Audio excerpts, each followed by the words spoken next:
Okay, room 5. I've been making something in my house today. I've been trying to make a rocket. I've been trying to make a rocket that really works. So the first thing I did was I got some paper and I wrapped it up into a tube shape. If you don't have any paper like this, you could use a straw instead. And in fact, I think a straw is probably going to be a better choice. But I don't have a straw at my house, so I used some paper. I made a very, very thin tube of paper, a roll of paper, and I've stuck it together, so it's like a piece of straw. The next thing I did, I put a piece of string through my roll of paper, and I tied one end to a doorknob up one end of my house, and then I made it go down, down, down, down, down. I've tied the other end down there to something very heavy, so it stays nice and tight. When I tied up my string, I made sure it goes on a slight downward slope. That helps our rocket move along without any trouble. Now the next thing I did, I got a balloon and I blew it up, and then I used masking tape to stick it onto the pipe. I made sure it was stuck on very tightly because the balloon, that's what's going to make our rocket move. When I blow up the balloon full of air, I'm not going to tie it up. I'm going to let it go, and the air is going to push backwards. It's going to propel the rocket forward. Have you ever blown up a balloon and then just let go of it and it goes all around your house? Maybe that's something you can do before you make your rocket.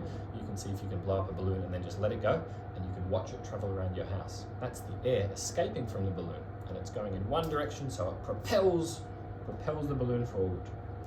The next thing I made was my rocket. So I got some paper and I made another tube, and I wrapped it up with some tinfoil, and I put some fins on it, and I made a nice cone, and I made it look exactly like what I think a rocket might look like. Now the most important thing when you're making your rocket is to not make it too heavy. If you make your rocket too heavy, then even though the air is blasting out of the back of the balloon, it's not going to have enough force to be able to move it. So yeah, maybe you can do an experiment with that. Maybe you can see how heavy can you make your rocket before the air from the balloon doesn't move it anymore. But I do know that it works best when your rocket is nice and light. So now that I've shown you how to make it, should we see if this rocket works? Let's give it a go. I've done it a few times and it worked. I've also done it sometimes and it didn't work so well. So let's cross our fingers and hope that this time it works. So the first thing I have to do is blow up our balloon nice and big.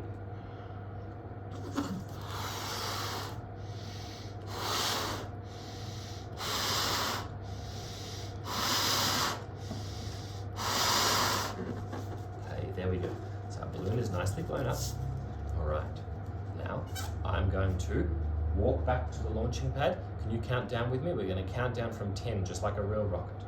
10, 9, 8, 7, 6, 5, 4, 3, 2, 1, blast off. Yay, our rocket worked. How good was that? I wonder if you're going to make a rocket of your own, and then you can get mum and dad to help you, and you can blast it around your house all afternoon. Super fun. Have fun, guys. Bye-bye.